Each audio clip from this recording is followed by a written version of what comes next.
उपस्थित भाइयों बहनों, यही वह बोध गया है जहाँ से महात्मा बुद्ध ने एक ज्ञान अर्जन किया। ब्राह्मणवादियों की भाषा में उनको ज्ञान की प्राप्ति हुई, लेकिन मूल्यवासियों की भाषा में उनको इस बात का एहसास हुआ जब उन्होंने अपना घर का त्याग किया था। उस वक्त उन्होंने समाज में जो विसंगति है, उस विसंगति को उन्होंने देखा था नजदीक से कि इतनी समाज में विसंगति क्यों है, और उन्होंने ये देखा था कि देश का जो बहुजन है वह जो है क्या है, दुखित है, और अल्पजन जो है वो सुखी है। तो उन्होंने उस वक्त जो है नारा दिया था, बहुजन हिताय बहुजन सुखाय, उस वक्त नारा दिया था। तो उनको जो है ये पता नहीं चल रहा था कि आखिर इस देश की व्यवस्था में इस तरह का विसंगति है, तो इस विसंगति को कैसे दूर किया जाए। तो वे घूमते घूमते घूमते घूमते इसकी खोज करके लोगों से मिलते जुलते बोध गया की धरती तक आए, और यहाँ उन्हें कंक्लूजन मिला उनके अंदर में आत्मज्ञान हुआ कि अगर इस देश की व्यवस्था में अगर परिवर्तन लाना है, जो लोग बिखरे हुए हैं, तो सबसे पहले उनको उनका वास्तविक ज्ञान से उनको परिचित कराना होगा। यह बताना होगा कि तुम इस देश के मूल निवासी हो, तुम्हारे पूर्वज यहाँ के शासक थे, ये जो तुम्हारे ऊपर शासन कर रहे हैं यह विदेशी हैं, और ये जो है तुमको आपस में भाइयों के बीच में जो है अंतर विरोध पैदा करके तुमको आपस में एक दूसरे का दुश्मन बना करके इस देश की सत्ता पर स्थापित हैं। उनको इस बात का एहसास हुआ बोध गया की धरती पर, और उन्होंने यहीं से उनको लगा कि अगर हमें इस व्यवस्था के विरुद्ध लड़ना है तो मैं अकेला नहीं लड़ सकता हूँ। तो उन्होंने ये रास्ता निकाला कि जब तक हम संगठन नहीं बनाएंगे, लोगों को संगठित नहीं करेंगे, तब तक हम इस देश की व्यवस्था को चैलेंज नहीं कर सकते हैं, व्यवस्था को परिवर्तन नहीं कर सकते हैं। तो उन्होंने यहीं से जो संघ का जन्म हुआ, संगठन का जन्म हुआ, वो बुद्ध गया की धरती से उनको जो है एहसास हुआ, और उन्होंने सबसे पहले भिक्षु संघ और भिक्षुणी संघ का निर्माण बोध गया की धरती पर उनको कंसेप्ट आया। तो साथियों, वही जो है ज्ञान जो है उनको बोध गया की धरती पर मिला कि क्या करना है और कैसे करना है, और इसी चीज को ब्राह्मणवादियों की भाषा में हम लोग पढ़ते हैं किताबों में, उनको ज्ञान की प्राप्ति हुई। तो वास्तविक ज्ञान जो अभी मैंने बताया, यही वास्तविक ज्ञान उनको प्राप्त हुआ, और वह संगठन को मजबूत करने के लिए वो जगह जगह, चाहे राजगीर में हो चाहे अन्यत्र कहीं, हर जगह उन्होंने जो है अपना जो है पद यात्रा शुरू किया, लोगों के बीच में जाकर के समझाया कि वास्तविक मार्ग क्या है, और उनके द्वारा जो बताए गए मार्ग थे, जो तरीका था, जो संगठन था, वह दिनों दिन विस्तार होता गया, और कालांतर में ऐसा हुआ कि यह जो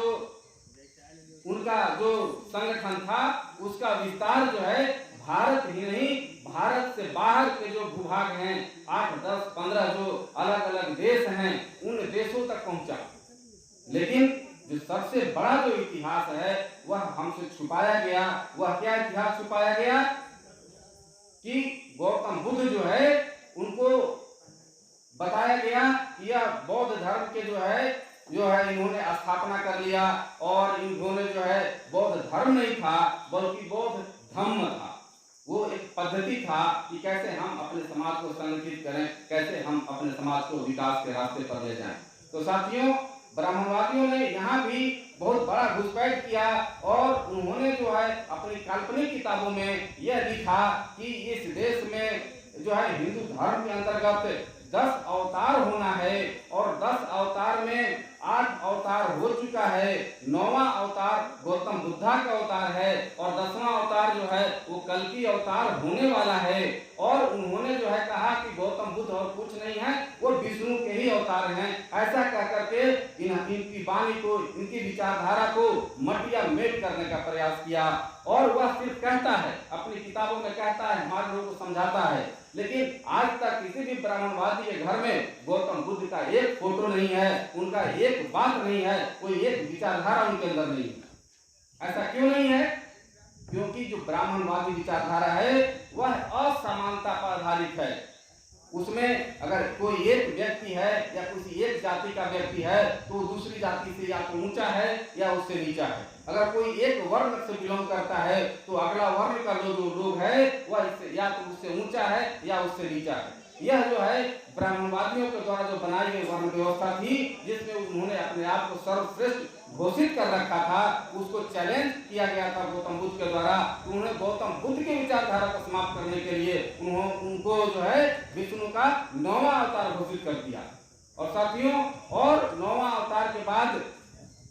जो गौतम बुद्ध के विचारधारा के आधार पर जो सम्राट अशोक और उनके 10 पीढ़ियों का जो शासन, जिस शासन को भारत के इतिहास में स्वर्ण युग कहा जाता है, उनका जो शासन स्थापित हुआ, उस शासन को भी जो है वो कहीं न कहीं वो जो है बीच में इतिहास में घुसपैठ कर करके ये किया गया कि नहीं वो सम्राट अशोक का या बाकी उनके जो और अन्य पीढ़ियों का शासन होता ही नहीं अगर जो है चाणक्य पैदा नहीं होते और चाणक्य जो और कौटिल्य उनको जो है मार्ग नहीं दिखाते कि कैसे करना है, क्या करना है। साथियों, अभी तक जो है वो ब्राह्मणवादियों को उनका जो षड्यंत्र है वो ऐसा ही रहता है। आप अगर बगल अपने गांव जवार में कहीं पर देख लीजिए, अगर SC, ST, OBC से या माइनॉरिटी से अगर कोई व्यक्ति अगर विद्वान पैदा होता है, समाज के लिए वो जो है क्रांतिकारी विचारधारा लाता है, समाज के बीच में जो अपनी पहचान स्थापित करता है, तो ब्राह्मणवादी उसका चरित्र हनन करते हैं। अरे ये जो है ऐसे ही थोड़ा होगा, ये ऐसे ही बन गया। अरे कहीं न कहीं इसका जो है संबंध इसके माँ का, इसके पिता का, वो हमारे पूर्वजों से रहा होगा, तब ये ऐसा बन गया। चाहे वो हमारे शिवाजी महाराज हों, चाहे और भी साहू जी महाराज हों, हर व्यक्ति का जो जिन्होंने हमारे समाज के हक अधिकार और मान सम्मान के लिए कार्य किया, हमारा उत्थान किया, उन सारे लोगों का चरित्र हनन जो है इन लोगों के द्वारा किया जाता है। साथियों, तो यही कारण है कि जिस देश से या जिस धरती से जिस धम्म का जो है विचारधारा का जो प्रचार प्रसार हुआ, जो भारत के बाहर 10-15 देशों में जो है वहाँ का मुख्य धम्म बन गया और वह इसी धरती से विलीन हो गया, लोप हो गया। ये सबसे बड़ी विडंबना है और इस इतिहास को आप जानते हो। वो जो साथियों, नेशनल जनमंच को सब्सक्राइब करें, साथ ही बेल आइकन की घंटी को बजाएं।